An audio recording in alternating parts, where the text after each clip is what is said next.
Everyone, good evening. कैसे हो आप लोग? ठीक है।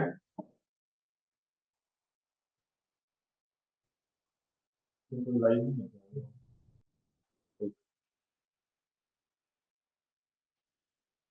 ठीक है, तो हम लोग कंटिन्यू करेंगे जैसे कल के क्लासेस में जो डिस्कस कर रहे थे अर्थ इंटीरियर, है ना?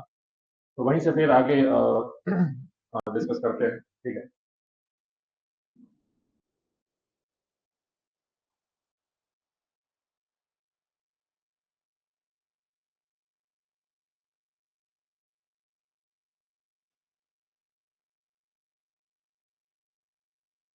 देखो, इस डायग्राम को अच्छे से समझो, है ना? जो अर्थ का जो सबसे टॉप लेयर है, टॉप मोस्ट लेयर है, उसको क्या बोलते हैं? क्रस्ट है ना? क्रस्ट है। और क्रस्ट के बाद क्या आएगा? मेंटल आएगा। और मेंटल के बाद सबसे आखिरी में कोर आएगा, है ना? और उसके बीच में भी हमने देखा था कि कई डिसकंटिन्यूटीज होती है ना? जैसे कि क्रस्ट और मेंटल के बीच में बहुत डिसकंटिन्यूटी है। तो इसका जो हर एक जो लेयर है उसका क्या सब स्पेसिफिकेशन है, उसको हम लोग आगे देखेंगे। कई बार पीटी में उससे जो है फैक्चुअल क्वेश्चन कई बार ऐसा पूछ लेता है। ठीक है, उसको लेयर वाइज देखते हैं हम लोग। यहाँ पे समझो, एक ये तो खैर एटमोस्फेयर वाला पार्ट है ना? ये हो गया एटमॉस्फेयर, है ना? एटमॉस्फेयर जब हम लोग पढ़ेंगे, क्लाइमेटोलॉजी पढ़ेंगे, तो इसके बारे में हम लोग डिटेल में पढ़ेंगे कि ट्रोपोस्फेयर क्या होता है, स्ट्रेटोस्फेयर क्या होता है, मेसोस्फेयर, थर्मोस्फेयर और एक्सोस्फेयर। हम लोग कौन से स्फेयर में रहते हैं? एटमॉस्फेयर के ट्रोपोस्फेयर में, है ना? सबसे नीचे वाला जो पार्ट है ट्रोपोस्फेयर, उसमें हम लोग रहते हैं। ठीक है। जो भी क्लाइमेटिक जो भी सॉरी वेदर फिनोमेना जो भी होता है, जो जैसे कि कोई साइक्लोन है, रेनफॉल है, वो सभी कहाँ पे होता है? तो सभी ट्रोपोस्फेयर में। ये सब हम लोग नेक्स्ट मतलब आगे जब क्लाइमेटोलॉजी पढ़ेंगे तो डिस्कस करेंगे। बाकी एक लिथोस्फीयर जो वर्ड है, ये आपको दिख रहा होगा। What is lithosphere? रॉक्स। हाँ, लिथोस मतलब होता है बेसिकली, है ना, रॉक्स। तो जो बैठ जाओ कहीं भी। जो लिथोस्फीयर है बेसिकली, जो हमारा क्रस्ट है ना, जो कि सॉलिड फॉर्म में है, और जो अपर मेंटल है ना? ध्यान रखना, जो लिथोस्फीयर है, it is not just about the crust. Crust plus mental का जो सॉलिड पार्ट है, उन दोनों को कंबाइंड जो है हम लोग लिथोस्फीयर बोलते हैं। ठीक है। तो कई बार आपसे एग्जाम में सवाल पूछ सकता है पीटी में, है ना, कि lithosphere consist of crust only. तो क्या स्टेटमेंट है, सो सही होगा कि गलत होगा? गलत हो जाएगा, है ना? तो लिथोस्फीयर में आपको क्रस्ट है प्लस अपर मेंटल, है ना? इसको याद कर लो, क्रस्ट प्लस अपर मेंटल, है ना? अपर मेंटल, ये आपको लिथोस्फीयर कहलाता है। इसका नाम लिथोस्फीयर क्यों है? तो लिथोस मतलब होता है बेसिकली रॉक, है ना? रॉक। रॉक मतलब कि सॉलिड, है ना? सॉलिड। ठीक है। इस वजह से क्योंकि हमारा क्रस्ट जो है वो सॉलिड फॉर्म में है, रॉकी है, और प्लस अपर मेंटल है, वो भी सॉलिड फॉर्म में है, तो दोनों को कंबाइंड हम लोग एज ए लिथोस्फीयर बोलते हैं। ठीक है। उसके बाद देखो, एक एस्थेनोस्फीयर आ रहा होगा, बहुत इंपॉर्टेंट है एस्थेनोस्फीयर, बहुत इंपॉर्टेंट है, बहुत ज्यादा इंपॉर्टेंट है। जो एस्थेनोस्फीयर है, ये किसका पार्ट है? क्रस्ट का पार्ट होगा या फिर मेंटल का पार्ट होगा? किसका पार्ट होगा? मेंटल का पार्ट होगा। अपर मेंटल का पार्ट है। हाँ। तो जो लिथोस्फीयर है ना, लिथोस्फीयर, उसके जस्ट नीचे का जो पार्ट है बेसिकली, उसको हम लोग एस्थेनोस्फीयर बोलते हैं। और asthenosphere itself is a part of mental, upper mantle. ठीक है। तो मेंटल में भी देखो, जो अपर मेंटल है उसमें सबसे जो टॉप मोस्ट होगा वो सॉलिड है, जो कि लिथोस्फीयर में आ जाएगा। उसके नीचे का पार्ट आएगा जो थोड़ा सा सेमी सॉलिड कह सकते हो, है ना? उसको हम लोग एस्थेनोस्फीयर बोलते हैं। एस्थेनोस्फीयर के बारे में मैंने कल भी आपको बताया था कि it is the weak layer of mantle, है ना? Weak layer of mantle. ठीक है। Weak layer.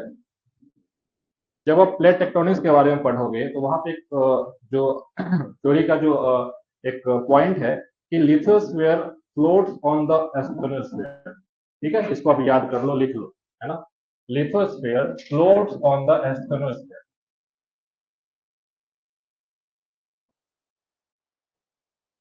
Lithosphere floats on asthenosphere. ठीक है, ये सभी हम लोग समझेंगे आगे। एस्थेनोस्फीयर में फ्लोट करता है according to plate tectonics theory. According to plate tectonics theory, the lithosphere floats on asthenosphere. ठीक है, के बाद है मेंटल है, फिर आउटर कोर है और फिर इनर कोर है। तो मेंटल का जो अगर आप डेप्थ देखो है ना, कितना होता है 2900 किलोमीटर। ठीक है, 2900 किलोमीटर। उसके बाद है सो आउटर कोर स्टार्ट हो जाएगा है ना, और फिर उसके बाद लास्ट में इनर कोर का पार्ट है। तो कई बार आपसे डेप्थ पूछ लेता है एग्जाम। ठीक है, 2900 किलोमीटर, 2900 किलोमीटर है ना। और यहाँ पे भी आप मेंटल में देखो तो दो आपको डिस्टिंक्ट दिख रहा होगा। तो ये जो डिसकॉन्टिन्यूटी है, ये नियर अबाउट 700 किलोमीटर के अराउंड जो है सो डिसकॉन्टिन्यूटी रहता है मेंटल में। ठीक है, के बारे में जो भी फैक्ट्स है मैं ऑलरेडी इधर आपके पीपीटी में ऐड कर दिया हूँ, आप उसको यहाँ से देख सकते हो।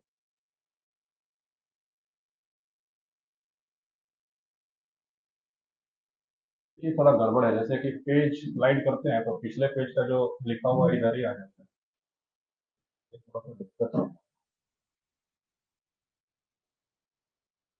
ठीक है, तो क्रस्ट के बारे में, it is the outermost layer of the earth, बिल्कुल सही बात है, outermost layer of the earth है, सबसे बाहर है। और it makes up to 0.5 to 1% of the earth volume and less than 1% of earth mass. यानी कि जो हमारा टोटल क्रस्ट है, अगर अर्थ के वॉल्यूम को अगर आप कंसिडर करते हो तो उसका सिर्फ 1%, इसका सिर्फ 1% वॉल्यूम है सो अर्थ क्रस्ट है। यानी कि आप इसको ऐसे समझ सकते हो कि घर में जैसे आप लोग दूध को बॉईल करते हैं ना, उसके ऊपर का जो मलाई जम जाता है ना बाद में, है ना, छाली जिसको बोलते हैं, वही अपना अर्थ का जो छाली है उसको क्रस्ट का समझो, है ना, सिर्फ 1% वॉल्यूम है। ठीक है, सिर्फ 1% वॉल्यूम है। ठीक है, और मास भी नियर अबाउट अर्थ का जो टोटल मास है उसका सिर्फ 1% मास जो है सो क्रस्ट में है। ठीक है, ये आपको याद रखना है। दूसरा पॉइंट आपको याद रखना है ना, आप नोट कर सकते हो, छोटे छोटे पॉइंट्स नोट कर सकते हो कि क्रस्ट जो है सिर्फ 1% अर्थ का वॉल्यूम है, सिर्फ 1% अर्थ का मास है ना, ऐसे आप नोट करो। बाकी पीपीटी रहेगा तो बाद में आप पढ़ लेना, बट बुलेट पॉइंट्स कुछ नोट कर सकते हो। It is brittle in nature, है ना, ये इंपॉर्टेंट पॉइंट है रिगार्डिंग योर क्रस्ट, है ना, brittle in nature. What is the meaning of brittle? Brittle मतलब ब्रिटल और डक्टाइल दो वर्ड यूज होता है ना। तो ब्रिटल मतलब होता है कि जिससे सपोज कि कोई ऐसा कोई बॉडी है, किसी चीज पे अगर आप स्ट्रेस लगाते हो तो वो इंस्टेड ऑफ गेटिंग इलोंगेटेड अगर वो टूट जाए, है ना, टूट जाए, तो उसको हम लोग बोलेंगे ब्रिटल, है ना, ब्रिटल। लेकिन जैसे कि कोई एक ऐसा मटेरियल है जिसको जिसके ऊपर अगर आप स्ट्रेस लगाओ, उसको खींचो, तो वो टूटने के बजाय वो है सो इलोंगेट हो जाए, वायर के फॉर्म में, है ना, हो जाए, तो उसको हम लोग डक्टाइल बोलते हैं। ठीक है, तो क्रस्ट हमारा कैसा है? ब्रिटल है। तो एक बात बताओ, जो हमारा अर्थ का जो क्रस्ट है, अगर उसके ऊपर किसी तरीके से कोई फोर्स लगता है तो क्या उसमें है सो ब्रेक होने का चांस होगा कि नहीं? होगा ना, क्योंकि क्रस्ट हमारा ब्रिटल है ना। इसी वजह से जो हमारा क्रस्ट है बेसिकली, है ना, जो क्रस्ट और जो अपर मेंटल है, जो कि combined as a lithosphere, as एक सिंगल कंपोनेंट के तौर पे काम करते हैं, उसमें कई सारे पार्ट्स जो है सो टूट गए हैं, जिसको हम लोग क्या बोलेंगे? Different tectonic plates, different tectonic plates, tectonic plate, है ना, डिफरेंट टेक्टोनिक प्लेट। ये बहुत इंपॉर्टेंट थ्योरी है, बहुत ज्योग्राफी का, पूरे फिजिकल ज्योग्राफी का कोर है ये, है ना, one of the core part of physical geography, tectonic plates. इसको बहुत अच्छे से समझ लोगे तो आधा ज्योग्राफी में जो कॉन्सेप्ट है ना वो समझ में आ जाएगा, है ना। इसको आगे और भी डिटेल में पढ़ते रहेंगे, बट जहां जहां मुझे लगेगा कि लिंक करना है वहां पे मैं बता दूंगा। तो ब्रिटल है क्रस्ट हमारा, इसकी वजह से उसमें जो भी ब्रेक होगा, इसका मतलब कि कई सारे पार्ट्स होंगे अर्थ के क्रस्ट में जो कि टूट गया होगा, उसको हम लोग टेक्टोनिक प्लेट्स बोलेंगे। टेक्टोनिक का मतलब क्या होता है? मोशन, है ना, मोशन। टेक्टोनिक का मतलब क्या होता है? मोशन। चलो यहाँ पे थोड़ा सा ब्रीफ में बता देते हैं ताकि आप विजुलाइज कर ले जाओगे, है ना। देखो क्या है जो हमारा, suppose this is the earth, ये अर्थ है। इसके सबसे ऊपर का जो पार्ट है दैट इज क्रस्ट और जो अपर मेंटल है उसको हम लोग लिथोस्फीयर बोलते हैं, है ना। This is your lithosphere, this is your lithosphere. हालांकि इस तरीके से सिमेट्रिकल नहीं है, बट समझने के लिए समझो कि ऐसा सिमेट्रिकल लिथोस्फीयर है ना। दिस इज द लिथोस्फीयर, ये सभी लिथोस्फीयर है। अभी हमने पढ़ा कि क्रस्ट जो है सो ब्रिटल होता है, ठीक है।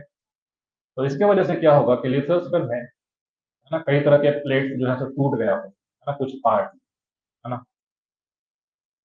सपोज ये एक पार्ट है, पार्ट ए है ना, ये एक पार्ट बी है ना, ये एक पार्ट डी हो जाएगा, एक पार्ट बी हो जाएगा, है ना? ऐसे करके कई सारे पार्ट हैं, है ना, कई सारे पार्ट हैं। क्यों टूटता है, इसके पीछे का रीजन होता है कि हमारे अर्थ के इंटीरियर से ना कई तरह के कन्वेक्टिव सेल्स ऑपरेट होते रहते हैं।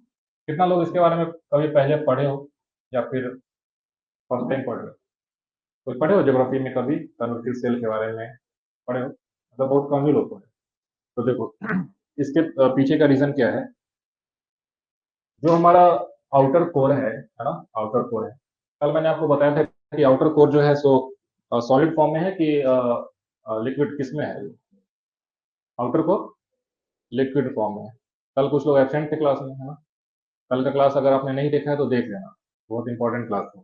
तो जो हमारा आउटर कोर है that is basically in your liquid, मतलब वहां पे जो है मैग्मा बहुत ज्यादा रहता है। तो आपको मालूम है कि अर्थ का जो कोर है उसका टेम्परेचर कितना था? इनर कोर का था आपको टेम्परेचर 6000, है ना, 6000 डिग्री सेल्सियस। तो यहाँ से हीट, है ना, हीट लेकर के क्या यहाँ का जो मैग्मा है ये ऊपर की तरफ राइज करेगा कि नहीं, है ना। इसको क्या बोलेंगे? कन्वेक्शन। अरे जैसे सपोज कि तुम्हारे घर में, है ना, चाय आप लोग बनाते हो, है ना, चाय बनाते हो, ठीक है, पतीले में, है ना, रख के नीचे गैस जल रहा है ना, गैस जल रहा है। तो यहाँ से जो है हीट इसको मिल रहा होगा, है ना, इसमें पानी है, मिल्क है, जो भी है, क्या ये गर्म होकर ऊपर की तरफ आता है कि नहीं, है ना। तो यही चीज जो है सो अर्थ के अंदर भी हो रहा है। समझो कि ये जो गैस जो बर्नर है वो हमारा अर्थ का कोर है, ठीक है, जिसका टेम्परेचर बहुत ज्यादा है। इसके वजह से यहाँ पे जो भी रॉक्स वो मोल्टेन स्टेट में होंगे, मैग्मा होगा, और इस हीट के वजह से गर्म होकर के वो ऊपर की तरफ राइज करे। इतना क्लियर है? अब एक बात बताओ, ये जब ऊपर की तरफ राइज करेगा तो ये इसके अंदर क्या सब टेंडेंसीज होंगे? तो एक तो हो सकता है कि सपोज कि कहीं पे कोई क्रैक हो, है ना, कुछ क्रैक हो, तो ये यहाँ से निकल करके बाहर जो है सो वॉल्केनिक इरप्शंस हो जाए। समझ में आ गया? वॉल्केनिक इरप्शंस हो जाएगा। दूसरा क्या करेगा कि ये जो राइजिंग मैग्मा है ना, ये हमारा लिथोस्फीयर प्लेट्स ऊपर जाते जाते क्या होता है कि इसका टेम्परेचर है सो कम होने लगता है ना, टेम्परेचर कम होने लगता है।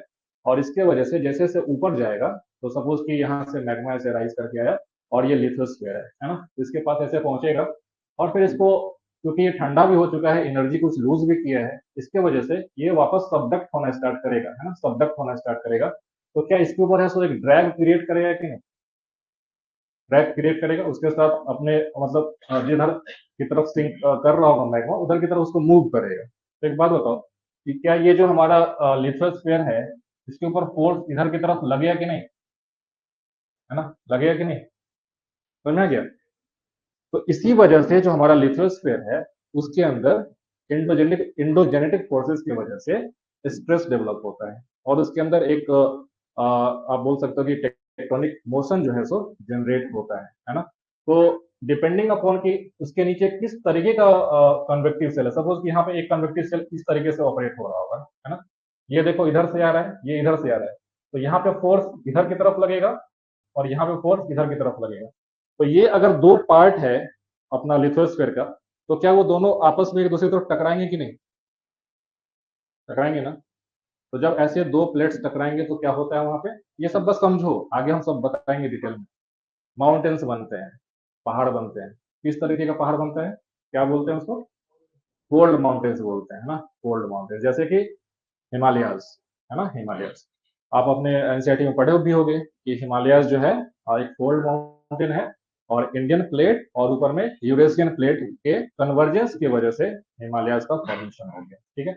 ये सभी आगे भी हम लोग डिस्कस करेंगे। तो यहाँ पे ये पॉइंट तो समझ में आ रहा है ना कि अर्थ के सरफेस के ऊपर जो भी चेंजेस हो रहे हैं उसमें कहीं ना कहीं अर्थ का जो इंटीरियर है उसके वजह से चेंजेस होते हैं, है ना।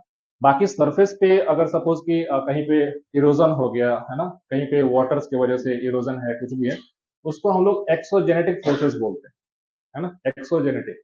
और इसको क्या बोलते हैं, इंडोजेनेटिक फोर्सेस, है ना।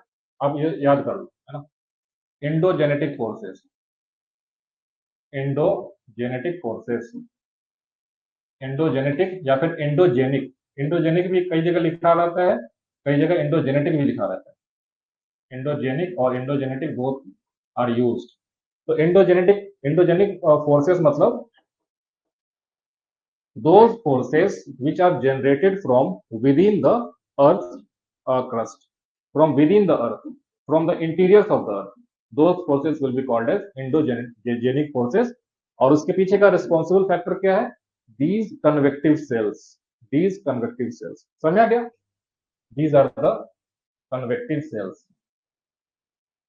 convective cells, ठीक है। कन्वेक्टिव सेल किस चीज का कन्वेक्टिव सेल है, तो मैग्मा का, है ना, मैग्मा का कन्वेक्टिव सेल, ठीक है। देखो ये जो कन्वेक्शन वर्ड है ना, ये आपको एटमॉस्फेयर में भी आएगा। तो कन्वेक्शन का मतलब यही होता है कि अगर कोई फ्लूइड है, फ्लूइड मतलब कि फ्लूइड के अंदर जो है सो लिक्विड और गैसेस दोनों आते हैं, है ना। फ्लूइड मतलब उसके अंदर लिक्विड्स और गैसेस दोनों आते हैं, जो कि under the influence of heat it can travel from point A to point B. अब जैसे हवा है ना, एटमॉस्फेयर में, तो ये भी जब सनलाइट के उसमें जब हीट होता है तो इसके वजह से जो गर्म हवा है वो नीचे से ऊपर की ओर राइज करेगा, है ना। सेम वैसे ही अर्थ के अंदर में जो मैग्मा है, मोल्टेन रॉक्स है, वो भी अर्थ के कोर से हीट लेकर के और ऊपर की तरफ राइज करेगा। समझ में गया, है ना, ये चीज हो रहा है। तो ये ब्रिटल क्यों है ये भी समझ में आ गया, है ना। ब्रेक क्यों कर रहा है, क्योंकि फोर्सेस नीचे से लग रहा है, कन्वेक्टिव सेल वाला जो है फोर्स यहाँ पे लगेगा। दूसरा, डेंसिटी मैंने आपको कल बताया था, है ना, कि डेंसिटी जो है अर्थ के क्रस्ट का एवरेज डेंसिटी कितना है, तो 2.7 ग्राम पर सेंटीमीटर क्यूब, है ना, ये डेटा इंपॉर्टेंट है। 2.7 ग्राम पर सेंटीमीटर क्यूब, है ना, आप नोट कर लो, this is the average density of the crust, है ना। लेकिन आपको मैंने कल ये भी बताया था कि जैसे जैसे आप डेप्थ के साथ नीचे जाओगे, है ना, तो आपके टेम्परेचर भी बढ़ेगा, प्रेशर भी बढ़ेगा और डेंसिटी भी बढ़ेगा। यानी कि अर्थ के इंटीरियर्स में as you go down the depth, है ना, your temperature, pressure and density, है ना, इंक्रीज करता है, ठीक है।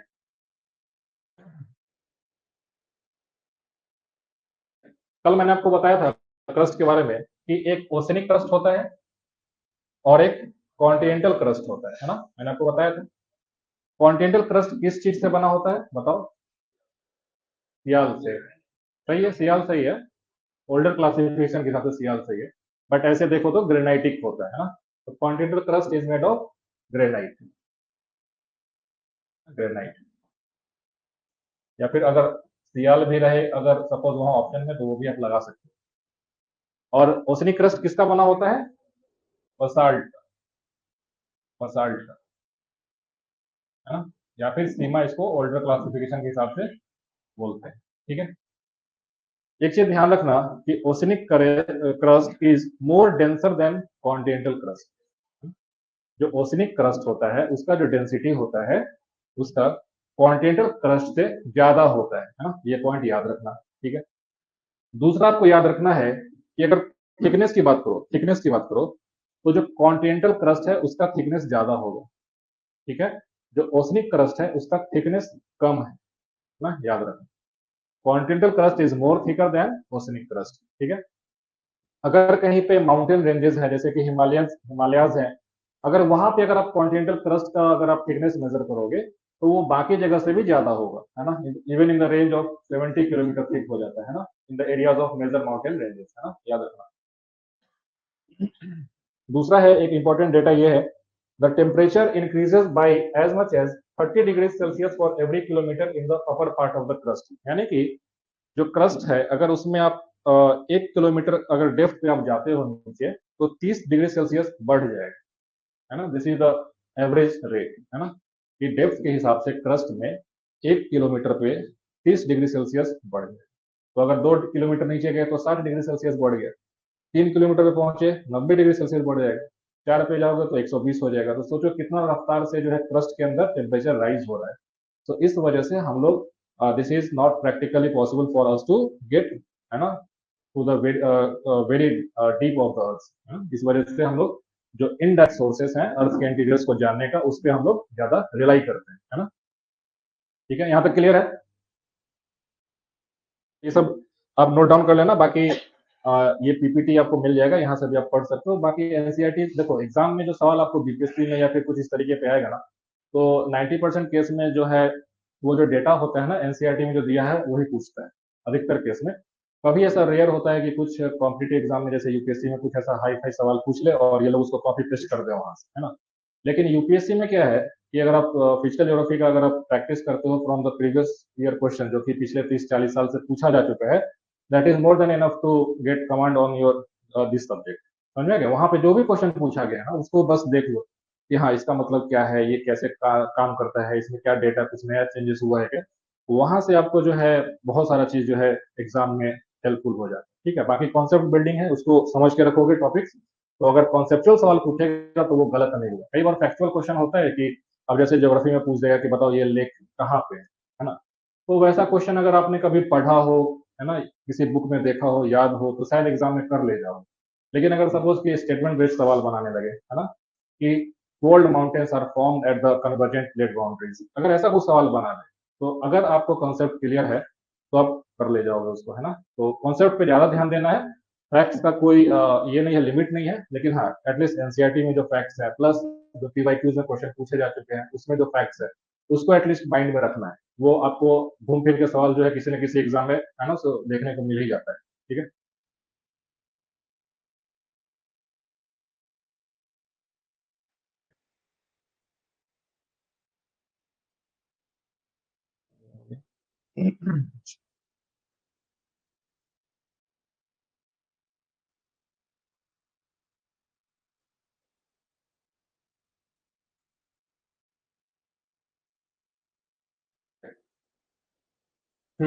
ट्रस्ट के बारे में, जो टॉप लेयर होगा, है ना, जो आउटर मोस्ट कवरिंग है, कल भी मैंने आपको बताया था, जो हमें रॉक्स क्यों नहीं दिखते हैं क्रस्ट, है ना, क्योंकि उसका विदरिंग हो चुका है ना।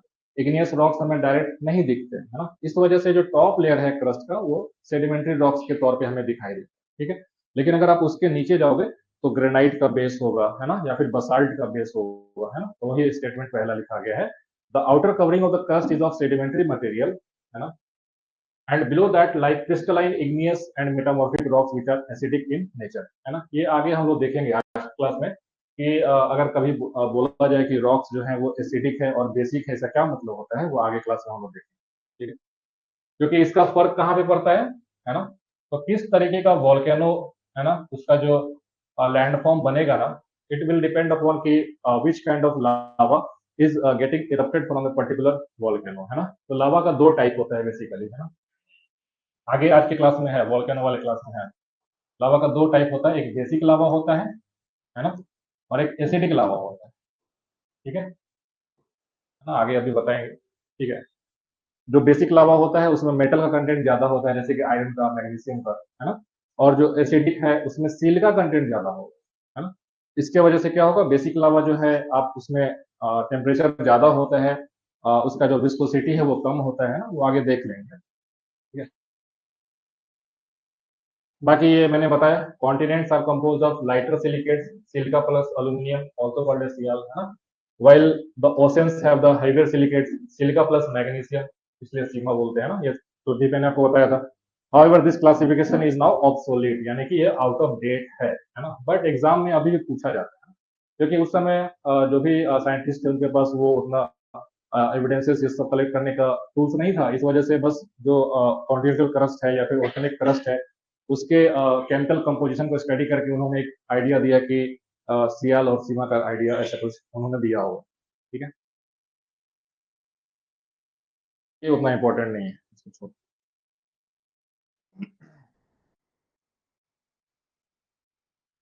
ये तो बता दिया। हाँ, मेंटल पे वापस आते हैं।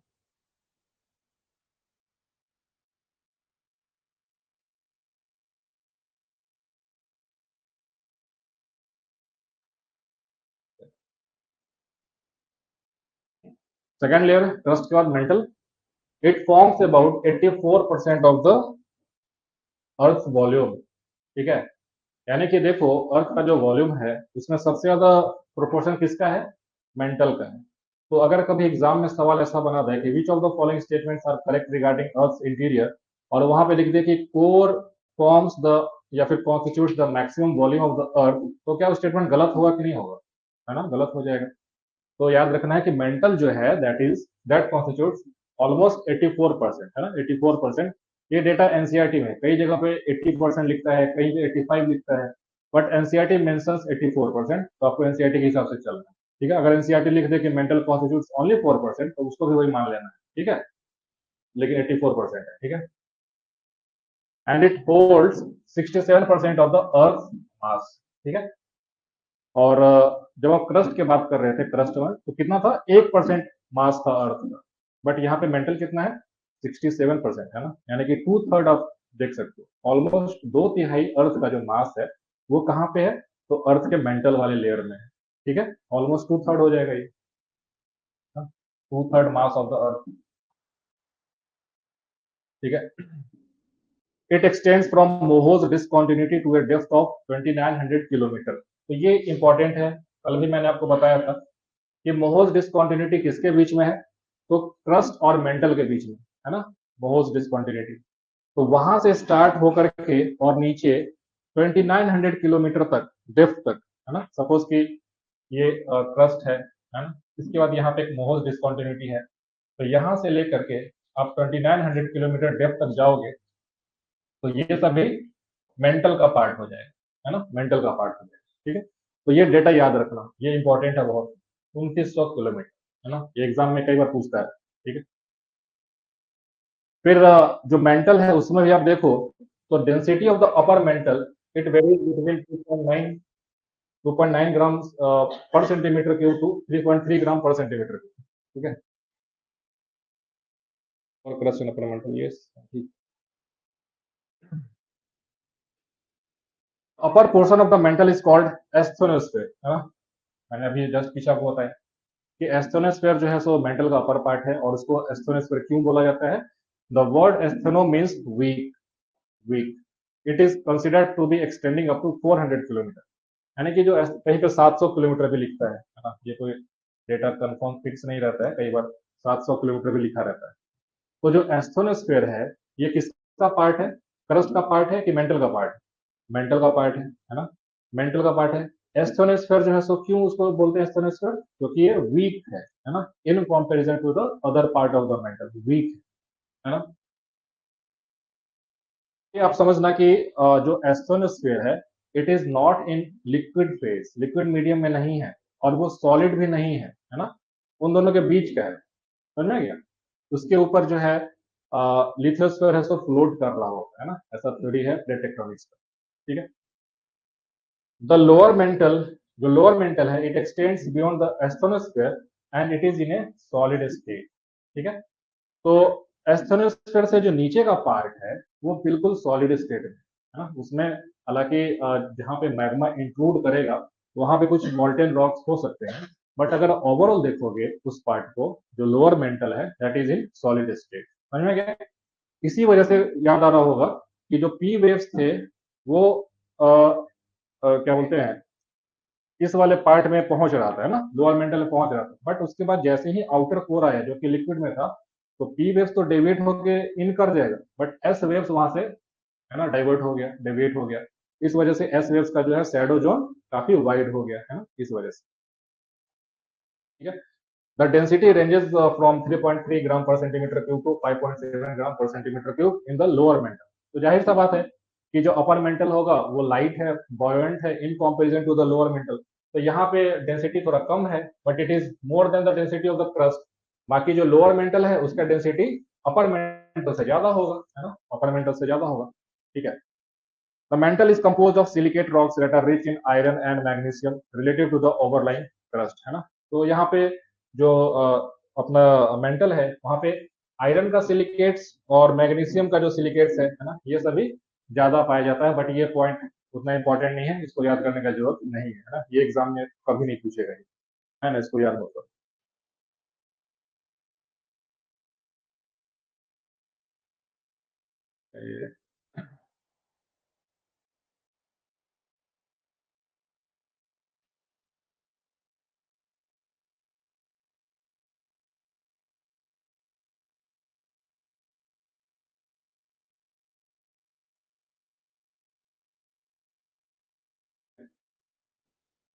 Regarding its constituent elements, the mantle is made up of 45% oxygen, 1% silicon, and 23% magnesium. In the mantle, temperatures range from approximately 200 degrees Celsius at the upper boundary with the crust to approximately 4000 degrees Celsius at the core mantle boundary. यानी कि आपको मालूम है कि जो mental है almost 84% है, so volume है, काफी ज्यादा इसका वॉल्यूम है। तो इसमें टेम्परेचर डिफरेंस भी आपको काफी ज्यादा देखने को मिलेगा। जो अपर पार्ट है मेंटल का, वहां पे 200 डिग्री सेल्सियस के अराउंड टेम्परेचर है, जबकि अगर आप मेंटल और कोर के बाउंड्री के पास में पहुंचोगे, यानी कि मेंटल जो लोअर मेंटल है और जो आउटर कोर है, उसके पास इंटरफेस का जो टेम्परेचर है that is around 4000 degree Celsius. समझ आ गया? तो this is how the temperature है ना increases in the mantle region. Because of the temperature difference, there is a convective material circulation in the mantle. Although solid, the high temperatures within the mantle cause the silicate material to be sufficiently ductile, है ना? अभी मैंने आपको बताया ना पीछे convective cell mechanism, convective cell mechanism. तो इसी टेम्परेचर डिफरेंस की वजह से जहां पे टेम्परेचर ज्यादा होगा in the interiors of the earth interior, वहां पे जो रॉक्स होंगे वो मोल्टेन स्टेट में होंगे, यानी कि मैग्मा के फेज में होगा, है ना? अगर आप आउटर कोर में जाओगे, वहां का टेम्परेचर और ज्यादा होगा, दैट मीन्स कि वहां का जो मैग्मा होगा वो और ज्यादा सुपर हीटेड होगा, वो उसका जो डक्टिलिटी होगा वो और ज्यादा होगा, है ना? तो इन सब के वजह से क्या होता है कि ये सभी मैग्मा ऊपर की तरफ राइज करता है, ऊपर की तरफ मतलब कि towards the crust, towards the crust. और ये सभी मैग्मा जब ऊपर राइज करेगा तो उसमें है सो कूल डाउन होना स्टार्ट होता है, अपना स्पीड अपना एनर्जी है सो लूज करता है, और इसकी वजह से जब क्रस्ट के पास में पहुंचेगा तो उसके ऊपर एक फ्रिक्शन फोर्स लगाएगा, ड्रैग लगाएगा, और क्रस्ट के अंदर एक मूवमेंट जो है, एक आप कह सकते हो कि जो इंडोजेनिक फोर्सेस की वजह से क्रस्ट में है सो मूवमेंट होना स्टार्ट होगा। इसकी वजह से जो प्लेट्स हैं वो मूव करेंगे, है ना? या तो वो डाइवर्जेंट प्लेट हो सकता है या फिर कन्वर्जेंट प्लेट हो सकता है, वो होता है जो जो कि हम लोग आगे प्लेट टेक्टोनिक्स पढ़ेंगे, तो इसको और कुछ उसका जो डायग्राम है, पिक्चर्स हैं, उससे मैं और एक्सप्लेन कर दूंगा, है ना? Convection of the mantle is expressed at the surface through the motions of tectonic plates. Activity in the mantle drives plate tectonics, contributing to volcanoes, seafloor spreading, earthquakes, and orogeny, that is basically mountain building, है ना? तो orogeny मतलब क्या होता है ना? अगर कहीं पे भी अगर ओरो वर्ड दिखे ना ज्योग्राफी में, ओरो, है ना, इसका मतलब माउंटेन्स होता है। ज्योग्राफी में अगर कहीं भी ओरो वर्ड दिखे, ओरोजेनी, है ना, ओरोग्राफिक रेनफॉल, ऐसा कुछ भी दिखे, ओरोजेनिक फोर्सेस, दैट मीन्स के माउंटेन से रिलेटेड वो चीज होगा। तो माउंटेन बिल्डिंग में भी ये हेल्प करता है। जो कन्वेक्शन है, मेंटल का जो कन्वेक्शन है, ये अर्थ के सरफेस पे जो भी चेंजेस आते हैं, अर्थक्वेक्स हो, वॉल्केनोज हो, माउंटेन बिल्डिंग हो, सभी में इसी का रोल जो है सो इम्पोर्टेंट है। ठीक है? Pressure conditions out to inhibit seismicity in the mantle. However, in subduction zones, earthquakes are observed down to 670 kilometre. यहाँ पे ये एक लाइन है, बट इसमें बहुत ज्यादा कॉन्सेप्ट है। जैसे कि जो मेंटल है उसमें क्या है कि आपको ऊपर जो रॉक जो स्ट्रेटा है उसकी वजह से काफी ज्यादा प्रेशर होगा, है ना? तो उसमें उतना ज्यादा अर्थक्वेक्स नहीं होता है। अर्थक्वेक्स कहाँ पे होता है सबसे ज्यादा? तो लिथोस्फीयर में, है ना? याद रखना, जो अर्थक्वेक्स जो होते हैं वो बेसिकली, कल जो क्लास में हमने देखा था कि कैसे ब्लॉक में जो है सो एनर्जी स्टोर हो रहा है खिंचाव की वजह से, और जहाँ पे फॉल्ट होता है वहां से अगर वो स्लिप कर जाए, है ना, रॉक, तो वहां से सीधा फोकस पे है सो एनर्जी रिलीज हो जाता है। तो मेंटल में बहुत ज्यादा सिस्मिसिटी नहीं होता है, ठीक है? लेकिन एक सबडक्शन जोन आपको दिख रहा होगा, है ना? सबडक्शन जोन, सबडक्शन जोन पे है सो सिस्मिसिटी होता है। सबडक्शन जोन क्या होता है, किसी को पता है? हाँ, तो मतलब रॉक, है ना? यस, माउंटेन बिल्डिंग से। सबडक्शन जोन जो है प्लेट टेक्टोनिक्स में, जहां पे एक प्लेट दूसरे प्लेट के नीचे सबसाइड करेगा ना, सबसाइड करेगा, उसको हम लोग सबडक्शन जोन बोलते हैं। तो वहां पे सिस्मिसिटी देखने को मिलता है। वो आगे सब हम आपको बता देंगे, बट ये वर्ड को ध्यान में रखना, सबडक्शन जोन नाम का कुछ वर्ड था जो कि आगे मैं आपको एक्सप्लेन करूंगा। ठीक है?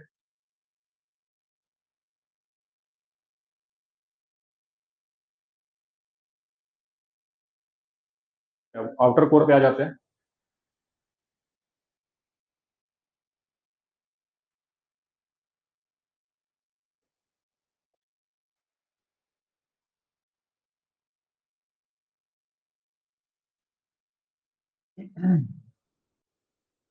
When two plate collides, heavier plate subside into the lighter plate, yes, है ना, that is basically your convergent plate boundaries, और वहां पे सबडक्शन जोन है सो बनता है। ठीक है, जो आउटर कोर है ना, आउटर कोर, कोर का दो हिस्सा होगा, एक आउटर कोर होगा और एक इनर कोर होगा। The core constitute 15% of the earth total volume, है ना, यानी कि जो हमारा अर्थ का जो कोर है वो टोटल कितना वॉल्यूम होगा, 15% है, तभी तो, है ना, 1% प्लस 84% प्लस 15%, है ना, यही तो डिस्ट्रीब्यूशन पढ़ रहे थे कि क्रस्ट है वो 1% वॉल्यूम है, मेंटल है सो 84% है, बाकी बचेगा 15%। तो जो कोर का जो वॉल्यूम है अर्थ के टोटल वॉल्यूम का 15% होगा, है ना। The core is further divided into outer core and inner core, है ना। आउटर कोर होगा, कोर का दो हिस्सा है, एक आउटर कोर है और एक इनर कोर है। कल जो हम लोग डिस्कस कर रहे थे तो कोर को क्या बोला जाता है, कौन सा एलिमेंट का यहाँ पे सबसे ज्यादा नीफे जोन है ना, नीफे, है ना, नीफे। कोर बेसिकली क्या है ना, जो कोर है ये नीफे है। तो इसका मतलब ये नहीं कि सिर्फ निकेल और आयरन ही है, ऐसा नहीं है, बट इसका कॉन्सेंट्रेशन ज्यादा है ना, बाकी और भी एलिमेंट्स होंगे। The outer core surrounding the inner core lies between 2900 kilometer and 5100 kilometre below the earth surface. तो ये 2900 किलोमीटर क्यों, क्योंकि 2900 किलोमीटर तक तो मेंटल था, उसके बाद आगे और डेप्थ में जाओगे up to 5100 kilometre from the surface of the earth, तो वो जो एरिया होगा, वो जो जोन होगा, आउटर कोर होगा, है ना, आउटर कोर, यानी कि 2900 किलोमीटर से लेकर के 5100 किलोमीटर के बीच का जो एरिया होगा उसको हम लोग आउटर कोर बोलेंगे।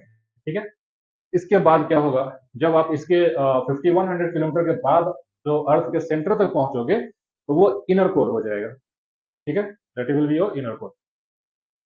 The outer core is composed of iron mixed with nickel, that is NiFe, है ना, and trace amounts of some lighter elements. ठीक है, the outer core is not under enough pressure to be solid, so it is liquid, है ना, सो it is liquid. कल हमने देखा था कि आउटर कोर है सो लिक्विड क्यों है, इसका एविडेंस कैसे मिलता है, तो जो अपना सिस्मिक वेव्स है, पी वेव्स और एस वेव्स का जो डायरेक्शन है उसके वजह से, है ना, तो आउटर कोर इज लिक्विड, है ना। The density of the outer core is it ranges from 9.9 gram per centimetre cube two 12.2 gram per centimetre cube, है ना, यानी कि ऑलमोस्ट 10-11 के अराउंड जो है सो इसका आप देखो तो एवरेज निकल करके आएगा, है ना। ठीक है, the temperature of the outer core ranges from 4400 degree Celsius in the outer regions to 6000 degree Celsius near the inner core. ठीक है, तो अभी हमने देखा कि जो मेंटल था, मेंटल, तो उसमें 200 डिग्री सेल्सियस से लेकर के 4000 डिग्री सेल्सियस के अराउंड है सो टेम्परेचर का वेरिएशन हो रहा था, है ना। दैट मीन्स कि मेंटल के बाद जो आउटर कोर स्टार्ट होगा वहां पे 4000 डिग्री सेल्सियस टेम्परेचर होगा कोर मेंटल बाउंड्री पे, लेकिन इनर कोर का जो टेम्परेचर है that is about 6000 degree Celsius, है ना, 6000। दैट मीन्स कि वही पॉइंट आपको यहाँ पे लिख दिया कि 4400 डिग्री सेल्सियस और 6000 डिग्री सेल्सियस के बीच में टेम्परेचर जो है सो रेंज होगा किसका, तो आउटर कोर का, है ना। और 6000 के बाद क्या होगा, तो इनर कोर स्टार्ट हो जाएगा। ठीक है, इनर कोर स्टार्ट हो जाएगा। Dynamo theory suggests that convection in the outer core combined with the Coriolis effect gives rise to Earth's magnetic field. ये एक अलग चैप्टर है, अर्थ मैग्नेटिज्म। वहां पे हम लोग समझेंगे कि यहाँ पे थोड़ा सा पॉइंट ये समझ लो कि जो अर्थ का जो मैग्नेटिज्म है ना, हम लोग देखते हैं ना, जैसे अगर आप ये यूज करते हो जो कंपास होता है ना, नॉर्थ साउथ डायरेक्शन जो बता देता है ना, तो वो कैसे काम करता है, तो अर्थ का जो मैग्नेटिक फील्ड लाइंस है ना, अर्थ के ऐसा सोचो कि अर्थ के अंदर एक मैग्नेट रखा हुआ है ना, काफी बड़ा जो है सो चुंबक है सो रखा हुआ है, और उसके वजह से एक मैग्नेटिक फील्ड लाइंस है सो क्रिएट हो रहा है। बट ऐसा है नहीं, अर्थ के अंदर में कोई मैग्नेट नहीं है ना, लेकिन अर्थ के अंदर कुछ ऐसे सर्कुलेशन होते हैं जिसके वजह से मैग्नेटिज्म जो है सो क्रिएट होता है। तो वो मैग्नेटिज्म कहाँ पे होता है, तो आउटर कोर के पास में, आउटर कोर के पास में जो अर्थ का, देखो अर्थ तो अपने एक्सिस पर रोटेट कर रहा है ना, तो सारे लेयर्स भी रोटेट कर रहे होंगे, अर्थ के अंदर का जो भी लेयर्स हैं वो सभी रोटेट करते हैं, तो जो हमारा आउटर कोर है जो कि मोल्टेन स्टेट में है और जो इनर कोर है जो कि सॉलिड स्टेट में है, इनके बीच में एक रिलेटिव मोशन क्रिएट होता है, जिसके वजह से अब चूंकि यहाँ पे आयरन और निकल का है सो मात्रा ज्यादा है। आयरन कैसा है, फेरो मैग्नेटिक सब्सटेंस है, तो उस समय मैग्नेटिक फील्ड लाइन्स ऐसे जनरेट होते हैं, है ना। तो this is your dynamo theory, जो कि अर्थ के मैग्नेटिज्म को एक्सप्लेन करने का एक थ्योरी है, डायनमो थ्योरी, जिसके वजह से अर्थ के अंदर मैग्नेटिक फील्ड लाइंस क्रिएट होते हैं, है ना। अच्छा ये बताओ, एक जनरल इंफॉर्मेशन के लिए पूछ रहे हैं कि अगर अर्थ के पास देखो, पहले क्लास में मैंने आपसे पूछा था कि क्या गॉड है कि नहीं, है ना, पूछा था, याद होगा। क्यों पूछे थे? क्योंकि अ, हमारे पास आप अपने नेचर में जो भी चीज देखोगे ना, वो इतना सिस्टमेटिकली डिजाइन किया गया है ना कि वो चीजें खुद से नहीं हो सकती। There is someone who has designed everything in detail. अगर अर्थ का मैग्नेटिक फील्ड नहीं होता तो क्या होता बताओ? अभी आपने सोचा है, पढ़ा है इसके बारे में? हाँ हाँ, किसी ने सही बोला।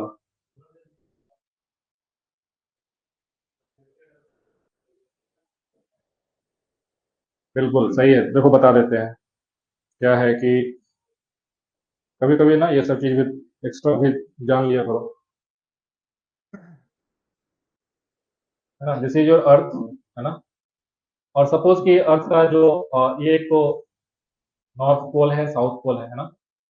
तो जो अर्थ का जो मैग्नेटिक फील्ड लाइंस है, उसको हम लोग इसके साथ अलाइन नहीं करते हैं, है ना, थोड़ा सा टिल्ट रहता है। तो सपोज कि अर्थ का जो मैग्नेटिक फील्ड है कुछ ऐसे है ना। Magnetic field lines, these are the magnetic field lines. ठीक है, these are the magnetic field lines, है ना। जो कि अगर आप देखो, अगर कोई मैग्नेट होता है, चुंबक होता है, उसमें दो पोल होता है, एक नॉर्थ पोल एक साउथ पोल, है ना। और ऐसे नॉर्थ से साउथ की तरफ इनविज अब इनविजिबल, आप ऐसा सोचो कि एक फील्ड है सो क्रिएट होता है मैग्नेट के पास में। और इस फील्ड में कोई भी मैग्नेट आ जाए या फिर फेरो मैग्नेटिक जो कि मैग्नेट से अट्रैक्ट होने वाला अगर कोई पार्टिकल या फिर कोई मटेरियल आ जाए, तो वो उसके फील्ड के साथ अलाइन हो जाता है ना। यही तो, जैसे चुंबक है और उसके पास अगर आप दूसरा चुंबक का आप देखो, अगर सेम पोल ले आओगे तो रिपेल कर देगा, है ना। ऑपोजिट पोल ले आओगे तो अट्रैक्ट करेगा, है ना। वो क्यों होता है? क्योंकि ऐसा कुछ फील्ड लाइंस जो है, इनविजिबल फील्ड लाइंस हर एक मैग्नेट के पास में होता है। तो जो फील्ड लाइंस की तरह अलाइन अगर करेगा तो वो अट्रैक्शन होगा, अगर सेम पोल आ जाएगा तो रिपेल कर देगा, है ना। तो ये ऐसा है। इसका जो है अर्थ के ऊपर क्या इम्पैक्ट पड़ेगा वो देखो। हमारा जो सन है, suppose this is the sun here, और सन के पास से, है ना, काफी जो है सन फ्लेयर्स जो है सो अर्थ के पास पहुंचते हैं, है ना, सन फ्लेयर्स। या फिर आप उसको ये कह सकते हो कि हाईली चार्ज पार्टिकल्स। सूरज जो है सिर्फ सनलाइट नहीं भेजता है, उसके साथ पूरा तबाही का इंतजाम भेजता है ना। तो हमारे एटमॉस्फेयर में, हमारे अर्थ के ऐसे कई सारे डिजाइन हैं जो कि हार्मफुल चीजों को हम तक नहीं पहुंचने देता है। उसमें से एक अर्थ का मैग्नेटिक फील्ड लाइंस भी है। वो क्या करेगा कि जो भी चार्ज पार्टिकल्स है ना, चार्ज पार्टिकल्स, उनको, ये अर्थ का जो मैग्नेटिक फील्ड लाइंस है, उसका सबसे ज्यादा इंटेंसिटी कहाँ होता है? पोलर रीजन में। देखो ना, इंटेंसिटी का मतलब क्या हो गया कि जिस एरिया में ज्यादा फील्ड लाइंस कॉन्सेंट्रेटेड होगा वहां पे इंटेंसिटी ज्यादा है ना। तो सारे लाइंस कहाँ पे आगे कन्वर्ज होंगे? जो मैग्नेटिक अर्थ का जो सपोज एक मैग्नेट है, ऐसा हाइपोथेटिकली सोच, ये अर्थ के अंदर एक मैग्नेट है और उसका फील्ड लाइंस कुछ ऐसा है। तो यहाँ पे सबसे ज्यादा फ्लक्स है ना, इंटेंसिटी सबसे ज्यादा है। ये सभी जो चार्ज पार्टिकल्स है ना, इसको ये मैग्नेटिक फील्ड लाइंस जो है डाइवर्ट करके पोलर रीजन्स में भेज देता है, जहां पे लाइफ वैसे भी कम है। समझ गए? इसलिए आप एक फिनोमेना देखते होगे, ऑरोरा बोरियोलिस, है ना, ऑरोरा बोरियोलिस। उसके का रीजन यही होता है, ऑरोरास, है ना। ये बहुत ही मैग्निफिसेंट जो है एक फेनोमेना है अर्थ पे, है ना। और साउदर्न हेमिस्फीयर में क्या बोलते हैं? ऑरोरा ऑस्ट्रेलिस बोलते हैं, है ना। तो ये याद रखना। हाँ तो नॉर्दर्न ही तो है। मैं तो वही तो बोला, नीचे साउथ है ना, साउथ पोल। तो ये नॉर्दर्न हेमिस्फेयर में है, ठीक है। अगर आप नॉर्वे के पास में जाओगे ना, हायर लैटिट्यूड्स में, इसका मतलब क्या होता है? ऑरोरा जो फिनोमेना है, उसमें आपको एटमॉस्फेयर में ना ऐसे वेव्स दिखेगा, ग्रीन कलर का, है ना, रेड कलर का, ऑरेंज कलर का। ऐसा लगेगा कि जैसे एक तो होता है लाइटनिंग होता है, जैसे बारिश वारिश हो गया तो लाइटनिंग थंडर के साथ होता है। ये ऐसा नहीं होगा, वो कॉन्टिन्यूस वेव्स दिखेगा ऐसा, है ना। अगर क्लास के बाद टाइम मिले तो यूट्यूब पे सर्च करना है इसको, है ना। जो लोग पहले देखोगे तो मालूम होगा कितना बढ़िया है ना। न्यूज में ये हमेशा रहता है, लेकिन अगर जो लोग पहली बार सुन रहे हो इसको थोड़ा यूट्यूब करना, तब आपको समझ में आएगा कि कितना जो है मैग्निफिकेंट चीज है ये ऑरोरास, है ना। इसको सर्च करना, तो ये भी इसी वजह से है ना। जो चार्ज्ड पार्टिकल्स हैं, देखो ये कैसे होता है ना, थोड़ा सा फिजिक्स बता देते हैं। जैसे कि suppose this is your nucleus of an atom, और उसके चारों तरफ ऐसा इलेक्ट्रॉन्स मूव करते हैं ना। इसका तो बेसिक फिजिक्स आप लोग पढ़े ही होंगे कि न्यूक्लियस होता है, उसके चारों तरफ इलेक्ट्रॉन्स ऑर्बिट में मूव करते रहते हैं, है ना। तो ये जो चार्ज्ड पार्टिकल्स जो आता है सन के तरफ से सन के कोरोना में, उसका जो डिस्चार्ज होता है वहां से चार्ज पार्टिकल्स अर्थ के पास पहुंचते हैं, मतलब पूरे यूनिवर्स में वो भेजता है, अर्थ सोलर सिस्टम में, बट अर्थ के पास भी आएगा। तो अर्थ का जो मैग्नेटिक फील्ड है उसने उसको सबसे ज्यादा कहाँ पे कंसंट्रेट कर देगा, डिफ्लेक्ट करके पोलर एरियाज में, यानी कि हायर लैटिट्यूड्स में भेज देगा। ठीक है। अब ये जो चार्ज्ड पार्टिकल है, हमारे एटमॉस्फेयर में कई तरह के गैसेस हैं, ऑक्सीजन है, आर्गन है, नियोन है, बहुत सारे गैसेस हैं। तो उस गैस के किसी एक एटम को जाके वो चार्ज पार्टिकल हिट करेगा। सपोज यहाँ पे एक इलेक्ट्रॉन जो है सो, है ना, अपना चाय वाय पी रहा होगा, उधर से एक चार्ज पार्टिकल आया, है ना, और इसको हिट कर दिया, है ना, इसको लात मार के ऊपर वाले ऑर्बिट में भेज दी, चल ऊपर तक, है ना, इधर भेज दिया। एटम्स में यही होता है कि अगर कोई हायर एनर्जी पार्टिकल आके हिट करेगा इलेक्ट्रॉन्स को, तो उसमें एनर्जी इम्पार्ट करेगा और वो हायर एनर्जी ऑर्बिट में चला जाएगा, है ना, ये यहाँ पहुंच जाएगा। लेकिन जब ये वापस से अपने ऑर्बिट में इलेक्ट्रॉन आएगा, वापस से अपने ऑर्बिट में आएगा, तो क्या ये एनर्जी गेन करके ऊपर गया था? ये एनर्जी गेन करके ऊपर की ओर गया था ना। अब ये वापस जब अपने नीचे वाले ऑर्बिट में आएगा तो एनर्जी लूज करेगा। क्या करेगा? एनर्जी लूज करेगा। ठीक है। और आपको मालूम है कि light is a form of energy, तो वो जो एनर्जी लूज करता है electron in the form of light. समझ में आ गया? अब वो लाइट जो है डिपेंड्स कि किस तरीके का एटम था, वो ऑक्सीजन का था या फिर हाइड्रोजन का था या फिर कैसा था, उसके बेसिस पे वो कितना एनर्जी रिलीज करेगा। तो वो उस स्पेक्ट्रम में या तो रेड हो सकता है या फिर ग्रीन हो सकता है या फिर येलो हो सकता है। उस, है ना, मोस्टली ग्रीन होता है। तो ये समझ में आ गया कि ऑरोराज क्यों होता है। क्योंकि सन की तरफ से जो भी चार्ज पार्टिकल्स आते हैं, उसका मैक्सिमम डिफ्लेक्शन जो है due to earth magnetic fields polar areas में हो जाते हैं, हायर लैटिट्यूड्स में। और इस वजह से ये सभी चार्ज पार्टिकल्स एटमोस्फेरिक गैसेस के साथ जो है तो इंटरफेयर करता है, और उसके बाद ये सभी इलेक्ट्रॉन्स जो है लोअर ऑर्बिट से हायर ऑर्बिट में जाएगा, और फिर जब वापस आएगा तो एनर्जी रिलीज करेगा इन द फॉर्म ऑफ लाइट। समझ में गया? कभी देखना इसको यूट्यूब पे, बहुत मतलब ऐसा मन होगा कि काश वहां पे जाने को मिलता और देख देख पाते, है ना। बहुत अच्छा होता है। हाँ हाँ हाँ, अभी बहुत सारे जो यूट्यूब ब्लॉगर्स ये सब है ना, वो वहां जाके आपको दिखाते भी हैं, तो है ये अच्छा है वहां पे।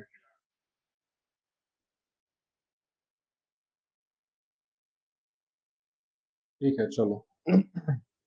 तो हर चीज हमारे अर्थ में, हर चीज ऐसा कुछ डिजाइन किया गया ना कि आपको लगेगा कि ये सभी चीजें खुद से पॉसिबल नहीं है। कोई तो है जो कि इसको बैठ के डिजाइन किया है ना। बाकी असली में तो किसी को नहीं पता है कि भगवान है कि नहीं है। आप लोग क्या मानना है कि नहीं, क्या लगता है? हाँ, थोड़ा थोड़ा लगता है, नहीं लगता है?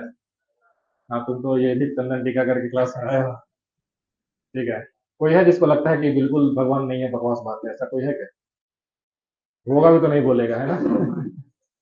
कहीं इनको डर हो कि मॉब लिंचिंग ना हो जाए क्लास में, है ना, कि ऐसे कैसे बोल रहे कि भगवान नहीं है। ठीक है। लेकिन होते हैं कुछ तो है। मेरा बिलीफ है वैसे, बाकी सबका अपना अपना अलग बिलीफ होता है, बट मेरा है। मैं देखता ना, ओटीपी शेयर करना है।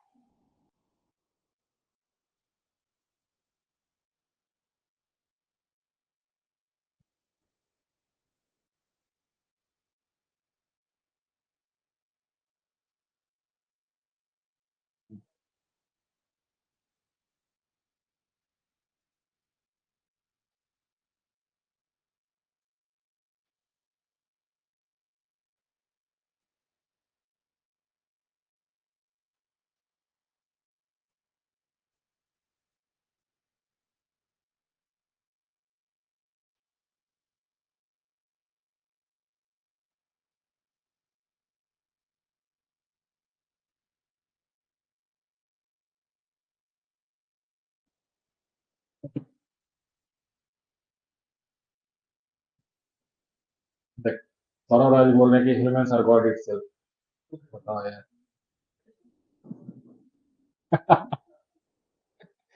अपो नीचे भगवान है ना। ठीक, कोई बात नहीं। जल्दी, अगर ऐसा कुछ किसी का मानना है तो, है ना, 180 डिग्री जो है ना आउट ऑफ फेज थॉट्स जो है तुरंत आ जाएगा। लाइफ में कुछ ऐसा इंसिडेंट होगा कि भगवान भगवान चिल्लाओगे। मुझे तो लगता है कि यस, गॉड एग्जिस्ट, और कभी कभी हमें वो कंट्रोल भी करते हैं। राधे राधे, बिल्कुल राधे राधे। ठीक है ना, बिल्कुल है, मानना चाहिए, है ना। पहला ही क्लास में मैंने बताया था, जब मैं आपको वो विजुअलाइज करवा रहा था कि, है ना, मल्टीवर्स, उसके नीचे यूनिवर्स, है ना, यूनिवर्स के नीचे एक गैलेक्सी, गैलेक्सी के अंदर एक स्टार, स्टार के अंदर एक प्लेनेट, प्लेनेट के अंदर कई सारे कॉन्टिनेंट्स, कॉन्टिनेंट्स के अंदर कई सारे कंट्रीज, कई कंट्रीज के अंदर एक स्टेट, एक स्टेट के अंदर कई सारे डिस्ट्रिक्ट्स, उस डिस्ट्रिक्ट में एक विलेज, ऐसा कुछ हो सकता है, या सिटी हो सकता है। उस सिटी में लाखों घर, उस घर में, एक घर में हम, एक अपार्टमेंट में, उस अपार्टमेंट में एक फ्लोर पे हम, उस फ्लोर के एक कमरे में हम, और उस कमरे के 1/4 हिस्से में खड़े हैं, बैठे हैं। तो क्या ही कोई बोलेगा कि हम भगवान हैं। ठीक है, इसलिए थोड़ा सा अपने आप को मालूम होना चाहिए कि हम कहीं एग्जिस्ट करते ही नहीं है इस यूनिवर्स में।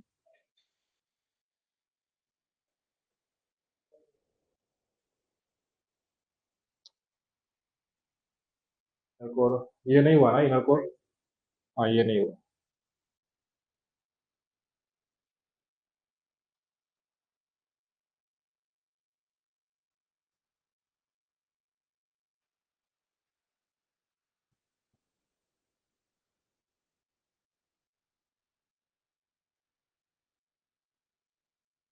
तो आप लोगों को भूत में विश्वास है क्या? है, भगवान में तो है, भूत में है कि नहीं? है, उसमें भी है। अच्छा, मेरे साथ एक इंसिडेंट हुआ था, कभी अगर क्लास में बताएंगे तो आप लोग को घर जाने में डर लग सकता है, इसलिए।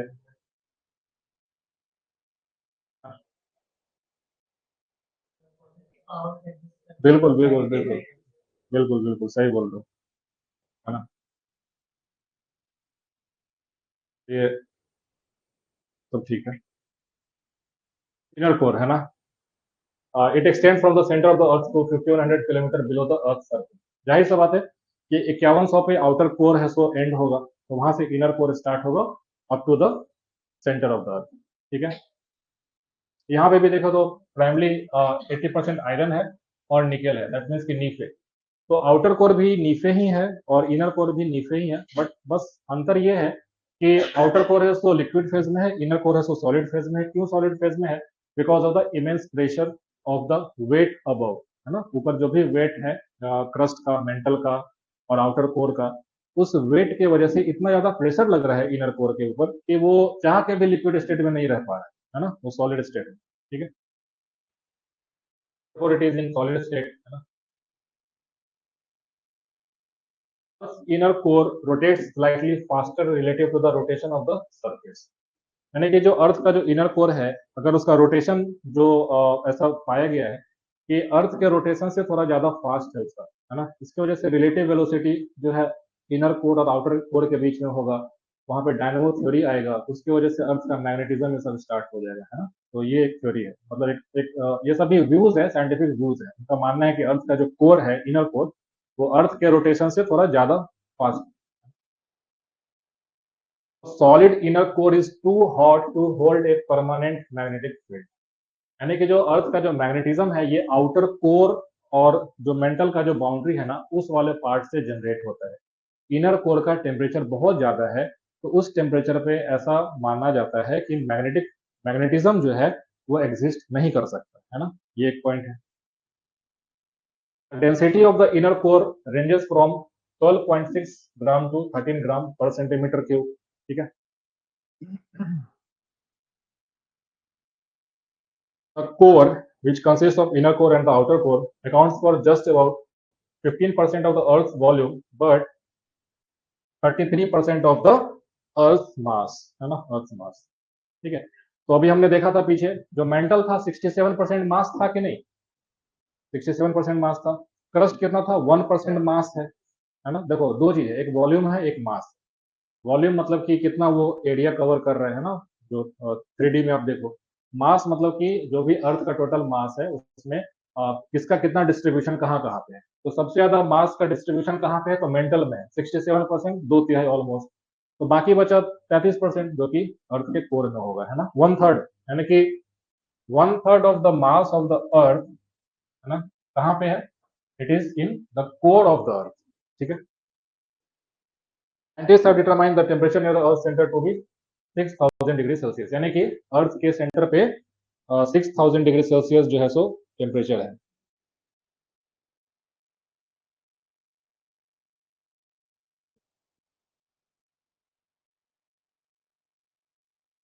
6000 degrees Celsius, this iron core is as hot as the sun's surface, but the crushing pressure caused by gravity prevents it from becoming liquid, therefore it is solid, है ना। मैंने आपको जस्ट बताया कि ऊपर का जो मास है उसका ग्रेविटेशनल फोर्स की वजह से जो प्रेशर क्रिएट होता है, तो इनर कोर जो है सो सॉलिड स्टेट में रहेगा।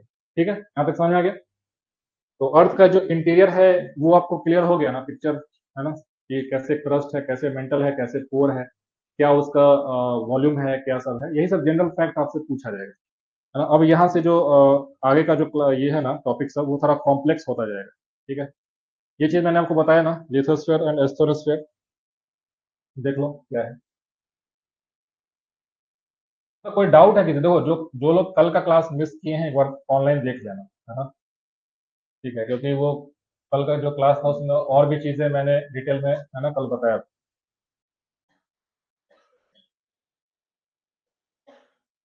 ठीक है, लिथोस्फीयर एंड एस्थेनोस्फीयर, जैसे मैंने अभी बताया कि lithosphere consist of your crust and upper mantle, है ना, crust and upper mantle, crust and upper mantle. ठीक है, क्रस्ट एंड अपर मेंटल,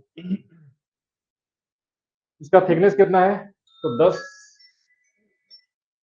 10 से 200 किलोमीटर तक।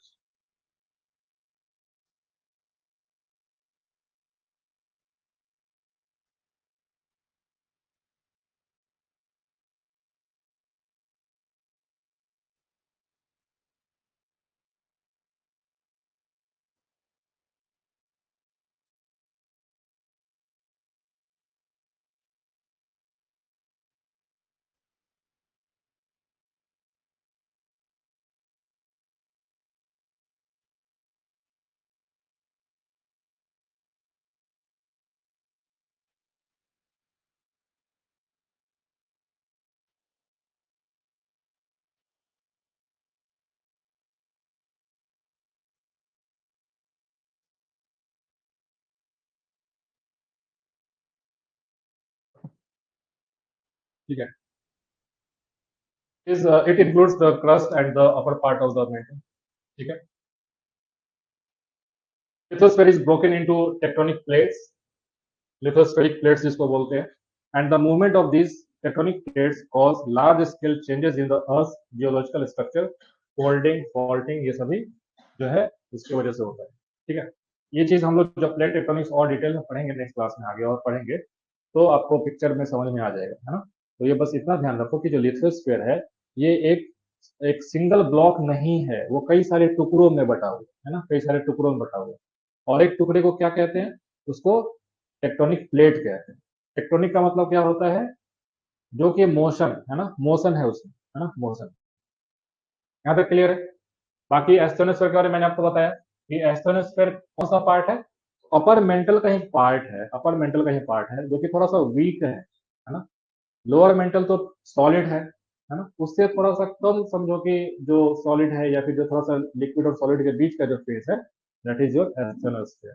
और एस्थेनोस्फेयर जो है सो किस चीज का सोर्स है, तो मैग्मा का भी सोर्स है ये, है ना, मैग्मा का भी सोर्स है। जो लिथोस्फेयर प्लेट्स में जो मोशन होगा मैग्मा की वजह से, तो यहाँ पे मैग्मा जो है सो एस्थेनोस्फेयर में होता है ना, याद कर लेना।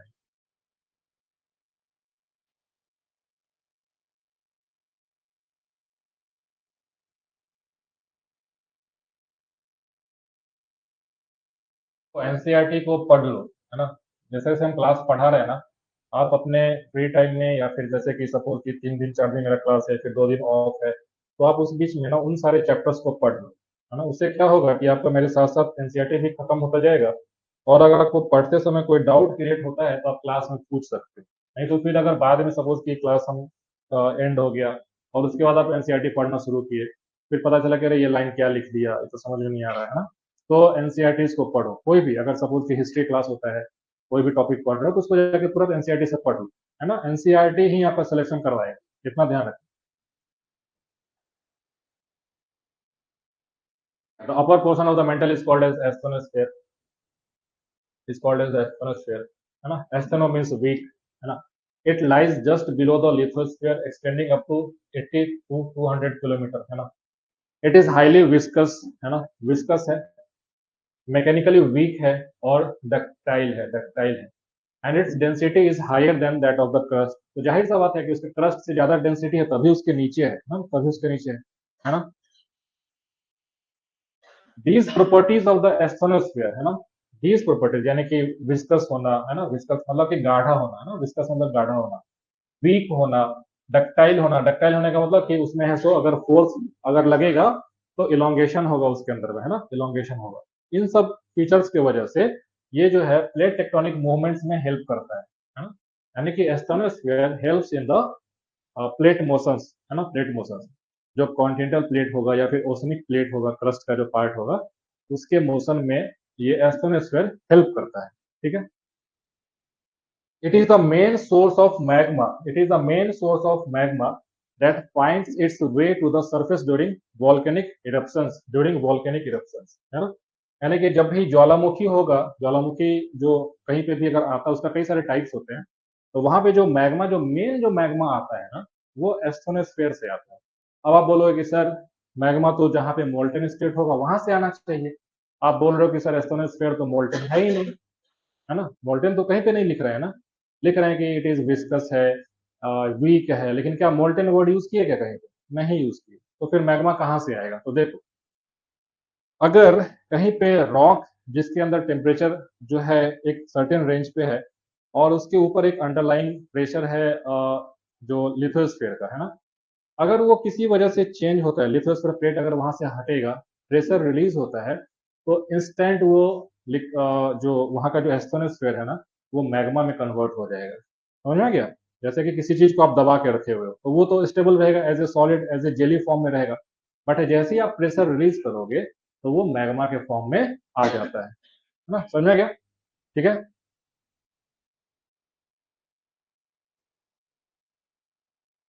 तो अब वापस हम लोग आते हैं वॉल्केनोज के बारे में। बहुत हम लोग अर्थ का इंटीरियर्स पढ़ लिए, अर्थक्वेक्स पढ़ लिए, अब थोड़ा वॉल्केनोज को पढ़ते हैं, ठीक है।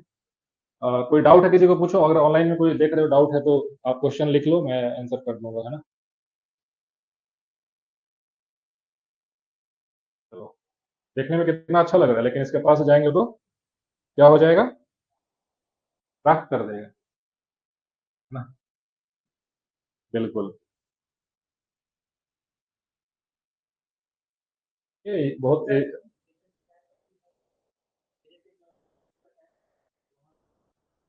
ये कर दे।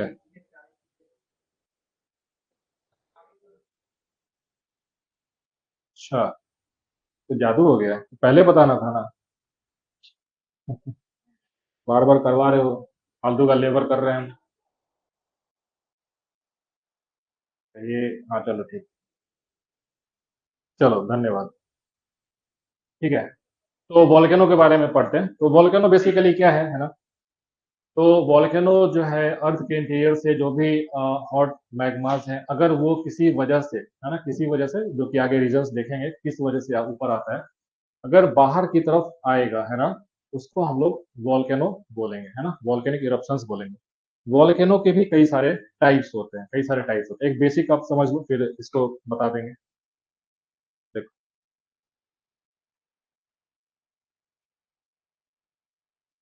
Suppose this is your interior of the earth, है ना, और मैग्मा जो है ना, मैग्मा जो है सो राइज कर रहा है ना, मैग्मा राइज कर रहा है ड्यू टू कन्वेक्टिव सेल, है ना, कन्वेक्टिव सेल की वजह से। तो अर्थ का जो इंटीरियर है ऐसा कुछ पार्ट हो सकता है ना जो कि थोड़ा सा वीक पार्ट हो, क्रस्ट का पार्ट थोड़ा वीक हो, है ना, वीक हो, या फिर जहाँ पे फ्रैक्चर हो, तो क्या वो वहां से जो है सो मैग्मा है सो बाहर की तरफ राइज करेगा कि नहीं, है ना, राइज करेगा। और जब राइज करेगा तो जाहिर सा बात है कि चूंकि वो अर्थ के इंटीरियर से आ रहा है तो बहुत ही ज्यादा हाई प्रेशर उसके ऊपर है सो लग रहा होगा, है ना। तो उस प्रेशर की वजह से, है ना, वॉल्केनिक इरप्शंस जो है सो, है ना, जनरेट होंगे, है ना, वॉल्केनिक इरप्शंस जनरेट होंगे। अब ये वॉल्केनो जो है सो किस तरीके का है, क्या वो सिल्ड वॉल्केनो है ना, क्या वो कंपोजिट वॉल्केनो है, क्या वो फ्लड बसाल्ट है ना, वो डिपेंड करेगा कि किस जगह पे वॉल्केनिक इरप्शंस हो रहा है और किस तरीके का लावा वहां से निकल रहा है ना। वॉल्केनो भी ऐसा नहीं कि सिंपल एक ही टाइप का वॉल्केनो होता है कि बस लावा निकल गया वॉल्केनो हो गया, नहीं, इसके भी कई सारे टाइप्स होते हैं ना, जो कि आगे हम लोग देखेंगे, ठीक है। तो यहाँ पे एक डायग्राम होगा, ये समझो, हाँ, देखो, ये एक डायग्राम है जहाँ पे आपको वॉल्केनो के बारे में आप अच्छे से विजुअलाइज कर सकते हो, है ना। ये क्या है, this is your magma chamber, है ना, ये क्या है, मैग्मा चैम्बर है ना, मैग्मा चैम्बर। मैग्मा चैम्बर मतलब कि अर्थ के इंटीरियर्स में ऐसे कई सारे चैम्बर्स होते हैं जहाँ पे मैग्मा है सो एक्यूमुलेट होते रहता है ना, मैग्मा है सो एक्यूमुलेट होते रहे। अब ये मैग्मा चूंकि अर्थ का ऊपर से जो है लिथोस्फीयर का वेट है ना, अर्थ का क्रस्ट का वेट है, इसके वजह से जो भी वीक जोन होगा या फिर जहाँ पे फ्रैक्चर्स होंगे वहां से वो मैग्मा है सो राइज करने का टेंडेंसी उसके अंदर में आएगा, है ना। तो देखो, ये जो वॉल्केनो का जो मेन जो सेंट्रल एक पाइप है ना, जो एक पाइप है, उसको हम लोग क्या बोलते हैं, वेंट बोलते हैं, ठीक है, वेंट। यानी कि कहीं पे भी अगर एक वॉल्केनो होगा तो उसका एक वेंट होगा, है ना, वेंट। वेंट समझो कि बस एक पाइप है। हाँ, हाँ, मतलब ये तो ऊपर वाला पार्ट है ना, क्रेटर जो हो गया है ना। बाकी उसके पास जो डक्ट भी इसको कई बार बोलते हैं ना, जो कि मैग्मा चैम्बर से उसको कनेक्ट करेगा, है ना, कनेक्ट करेगा। यहाँ पे जो सबसे ऊपर का पार्ट है it is called as crater. Crater मतलब कि जहां से मैग्मा स्पिल ओवर हो रहा है ऑन द सरफेस, उसको क्या बोलते हैं, क्रेटर बोलते हैं, है ना, क्रेटर बोलते हैं। ये सभी एनसीईआरटी में डायग्राम मतलब आपको मिल जाएगा, बाकी यहाँ पे समझ लो, है ना। और मैग्मा में क्या सब निकलता है ना, तो देखो, स्टीम है, गैस है, ऐश है, प्लस जो मोल्टेन रॉक्स हैं वो तो है ही। अच्छा, एक बात बताओ कि मैग्मा चैम्बर एस्थोनोस्फीयर में है, बिल्कुल। मैग्मा चैम्बर जो है सो एस्थोनोस्फीयर में है, ठीक है। देखो यहाँ पे एक पॉइंट आपसे पूछना चाहूंगा कि जो वॉल्केनोज हैं, ये अर्थ के पर्सपेक्टिव में इसको हम लोग डिस्ट्रक्टिव माने कि कंस्ट्रक्टिव माने, from our perspective, from the earth perspective, constructive, क्यों?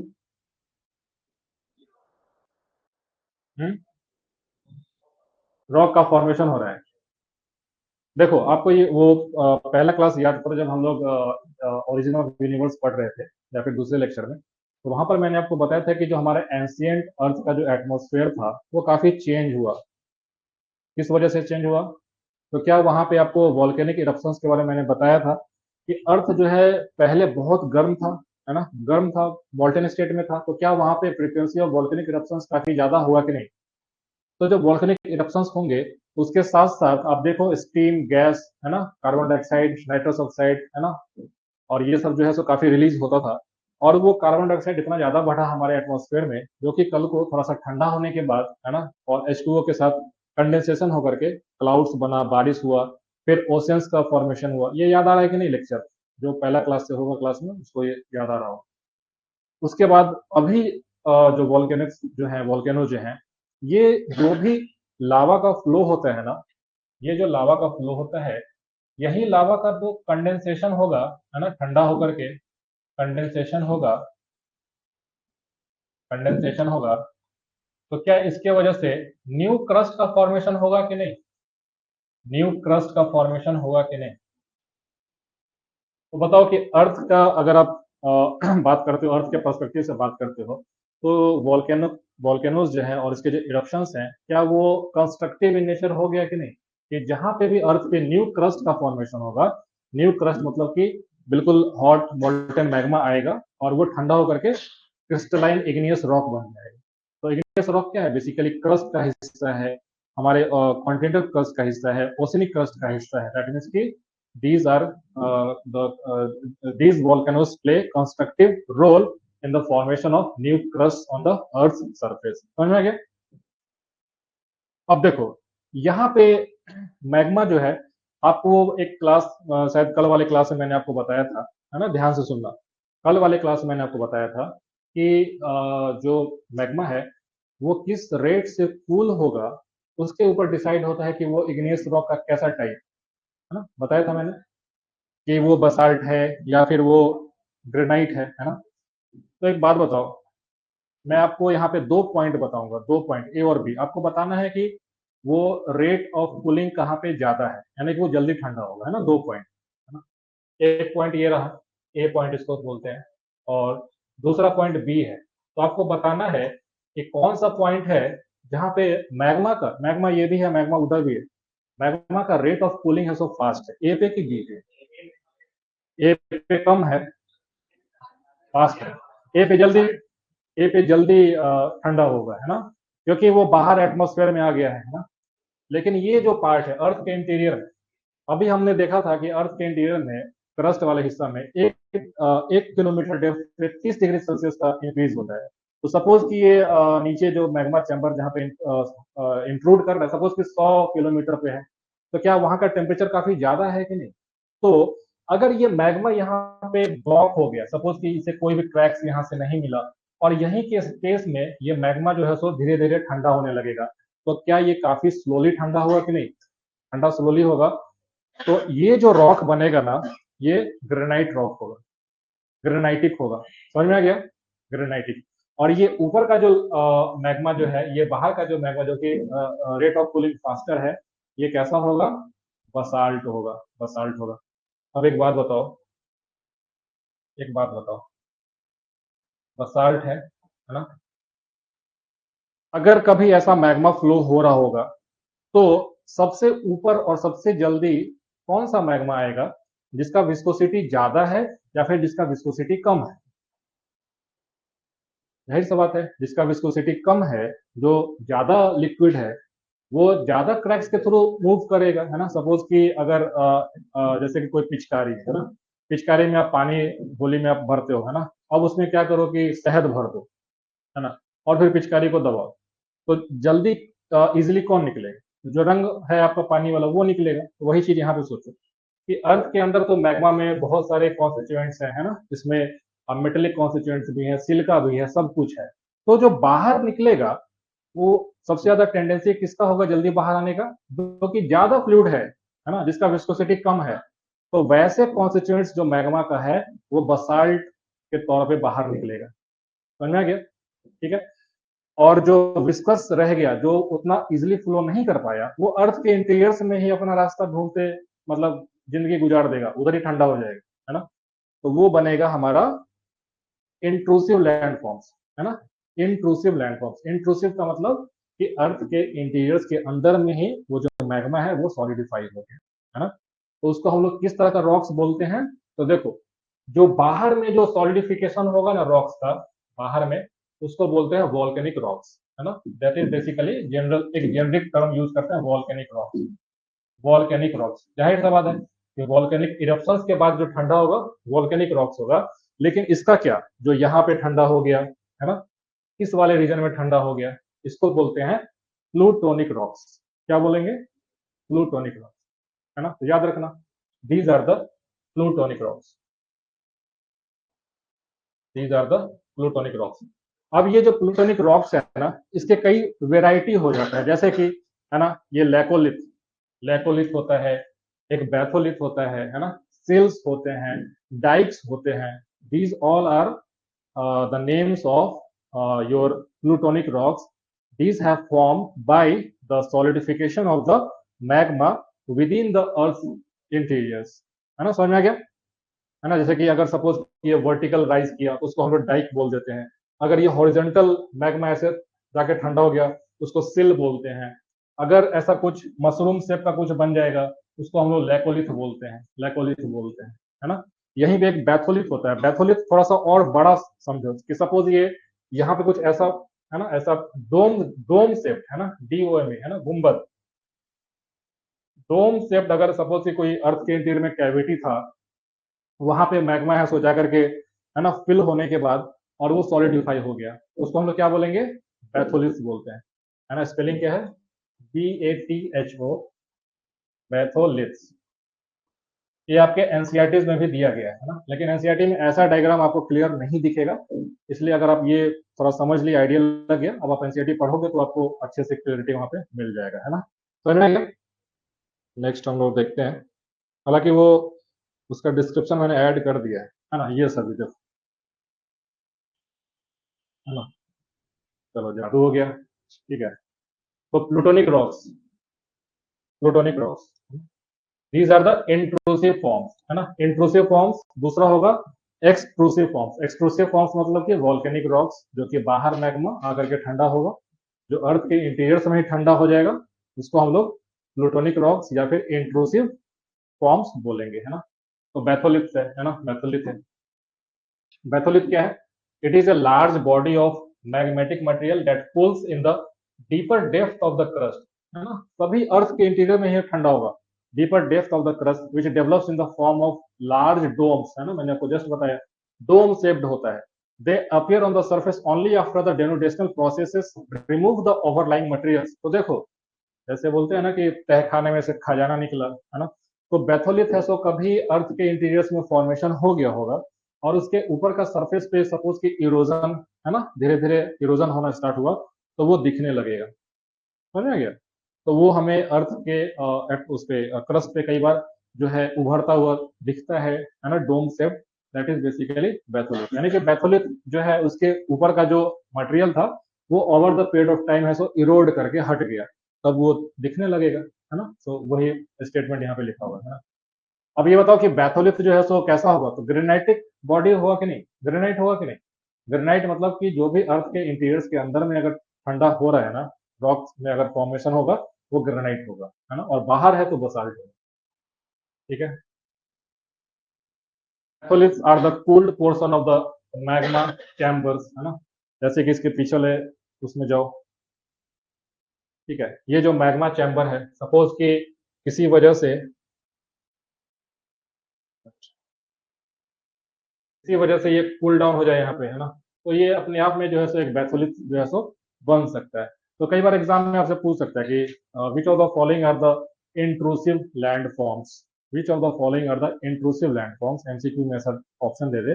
पहला दे दे फोल्ड माउंटेन्स, है ना, दूसरा दे दे ब्लॉक माउंटेन्स, है ना, तीसरा दे दे वॉल्केनोज, चौथा दे दे बैथोलिथ। तो क्या आंसर करेंगे, बैथोलिथ, क्योंकि इंट्रूसिव मतलब कि अर्थ के इंटीरियर के अंदर में अगर मैग्मा सॉलिडिफाई होगा, उसको हम लोग इंट्रोसिव बोलेंगे या फिर प्लूटोनिक रॉक्स बोलेंगे, ठीक है। दूसरा है लेकोलिथ्स, है ना, लेकोलिथ्स। These are large dome-shaped intrusive bodies with a level base and connected by a pipe-like conduit from below, है ना। तो अभी लेकोलिथ्स हम लोग देखे थे जिसमें एक डोम शेप होगा बट एक पाइप से कनेक्टेड रहता है ना, पाइप से कनेक्टेड।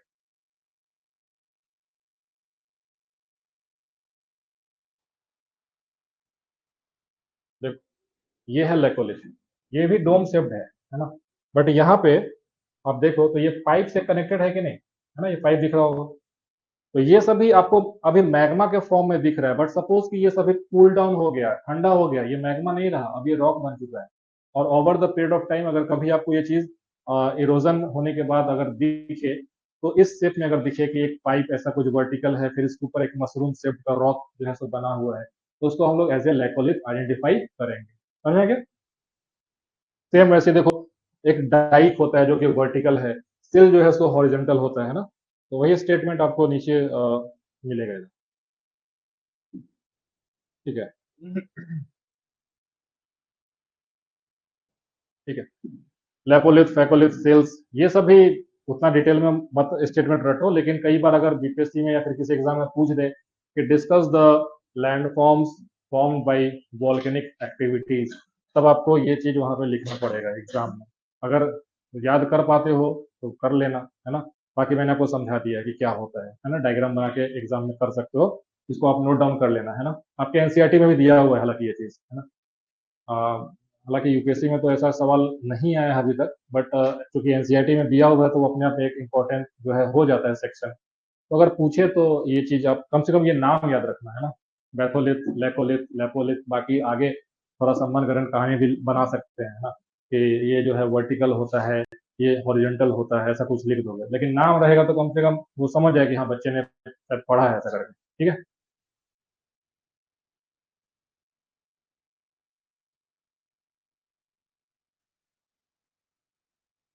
चलो इसको थोड़ा सा देख लेते हैं, बाकी क्लास फिर आगे कल कंटिन्यू करेंगे।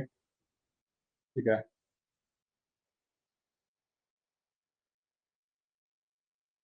ऑफ वॉल्केनिक लावास, है ना। तो देखो बेसिकली दो टाइप ऑफ वॉल्केनिक लावास होता है। एक होता है आपको एसिडिक लावा, और एक होता है बेसिक लावा, है ना। एसिडिक और बेसिक लावा, है ना। अब इसका मतलब ये नहीं कि एसिड है और बेस जो हम लोग नॉर्मल यूज करते हैं वैसा नहीं, बट कुछ चीजें हैं जो कि उसको एज एसिडिक या फिर बेसिक आइडेंटिफाई करता है ना। लोको फेको लेपो में सब इंटरमिक्स हो जाता है। अच्छा कोई बात नहीं, डायग्राम बस याद रखना है ना, एग्जामिनर भी उतना ज्यादा डिटेल में नहीं जाएगा, बट वो पीटी में पूछ सकता है कि which of the following are the intrusive landforms, इसमें अगर नाम ऐसा कुछ दे तो आंसर कर देना है। ठीक है, देखो बेसिक लावा क्या होगा और एसिडिक लावा क्या होगा। कहीं भी अगर एसिड की बात की जाएगी ना केमिस्ट्री में, तो वहां पे नॉन मेटल्स का कंसंट्रेशन ज्यादा होगा, है ना, ये याद रखें। जो नॉन मेटलिक ऑक्साइड्स होते हैं they are acidic in nature, है ना। आप अपने केमिस्ट्री क्लास में पढ़ते होगे नॉन मेटलिक ऑक्साइड्स, जैसे कि कार्बन का ऑक्साइड, सल्फर का ऑक्साइड, है ना, कार्बोनिक एसिड, सल्फ्यूरिक एसिड पढ़ते होगे, नाइट्रिक एसिड, है ना, कार्बन सल्फर नाइट्रोजन, ये सभी क्या है, नॉन मेटल्स हैं। तो non metallic oxides are acidic in nature, but metallic oxides are basic in nature. समझ में आ गया। तो जो बेसिक लावा होगा और जो एसिडिक लावा होगा, तो अगर मैं पूछूं कि कौन से लावा में नॉन मेटलिक ऑक्साइड्स का कॉन्सेंट्रेशन ज्यादा होगा, तो क्या होगा आंसर आपको, एसिडिक लावा में। तो नॉन मेटलिक ऑक्साइड्स जो हम लोग बात करते हैं अर्थ के क्रस्ट में या फिर मैग्मा में, तो क्या सिलिका का बात करते हैं कि नहीं, सिलिकॉन ऑक्साइड, है ना। तो क्या एसिडिक लावा में सिलिका का ऑक्साइड का कंसंट्रेशन ज्यादा होगा कि नहीं, ज्यादा होगा। बट मेटल ऑक्साइड्स रिलेटिवली कम होगा उसमें, एसिडिक लावा में। लेकिन जो बेसिक लावा है, क्या उसमें सिलिकॉन ऑक्साइड ज्यादा होगा कि मेटलिक ऑक्साइड ज्यादा होगा, मेटलिक ऑक्साइड ज्यादा होगा, है ना, मेटलिक ऑक्साइड। अब एक बात बताओ, जो मेटलिक ऑक्साइड होगा उसका मेल्टिंग पॉइंट भी ज्यादा होगा, है ना, उसका टेम्परेचर भी ज्यादा होगा, तो क्या उसका विस्कोसिटी कम होगा कि ज्यादा होगा, कम होगा, है ना। अगर आप लोहा को पिघला दो, है ना, लोहा का ऑक्साइड है किसी अगर उसमें मोल्टेन स्टेट में, तो जाहिर सा बात है कि विस्कोसिटी कम होगा उसका। तो बेसिक लावा जो है सो आपको इजिली फ्लो करेगा कि नहीं करेगा, क्योंकि वो लेस विस्कस है, क्योंकि वो ज्यादा मोल्टेन है ना, विस्कोसिटी कम है बेसिक लावा का। लेकिन जो एसिडिक लावा है, एसिडिक लावा जिसमें non metallic oxides like silicon oxide का कंसंट्रेशन ज्यादा है, तो क्या उसका विस्कोसिटी है सो हाई होगा, विस्कोसिटी ज्यादा होगा। अगर विस्कोसिटी ज्यादा है तो क्या वो उतना इजिली फ्लो करेगा क्या, नहीं करेगा ना, है ना। जैसे कि सपोज यहाँ पे शहद जो है 1 लीटर आप नीचे लुढ़का दो, और पानी 1 लीटर लुढ़का दो, तो ज्यादा दूर कौन जाएगा और इजिली कौन जाएगा, पानी जाएगा। शायद हो सकता है कि जहाँ पे गिराए हो उधर ही थोड़ा बहुत मूव करके और जमा हो जाएगा। सेम चीज यहाँ पे हो रहा है। जो बेसिक लावा होगा ना, बेसिक लावा, है ना, ये इजिली फ्लो करता है, ठीक है, इजी फ्लो, इजी फ्लो। लेकिन जो एसिडिक लावा होगा, है ना, ये फ्लो रेजिस्टेंट है ना, रेसिस्टेंट फ्लो होगा इसका। ठीक है, रेसिस्टेंट फ्लो, रेसिस्टेंट फ्लो। ठीक है, क्लास हम लोग 6 PM तक करें क्या, 5:30 हो रहा है, आज का निपटा ही देते हैं पूरा, है ना। ठीक है, रेसिस्टेंट फ्लो। ठीक है, समझ में आया कि नहीं, है ना।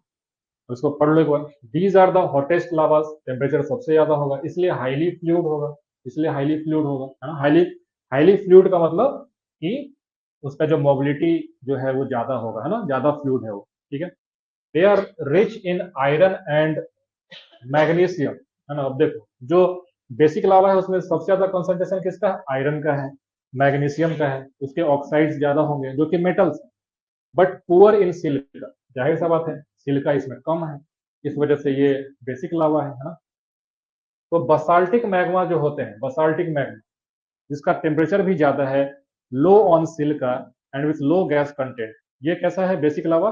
तो बसाल्टिक मैग्मा होता है, बसाल्ट, है ना। बसाल्ट हमेशा इजिली फ्लो करता है, बसाल्ट हमेशा इजिली फ्लो करता है, ठीक है। This type of magma produces fluid lava with very little explosive, है ना। तो जो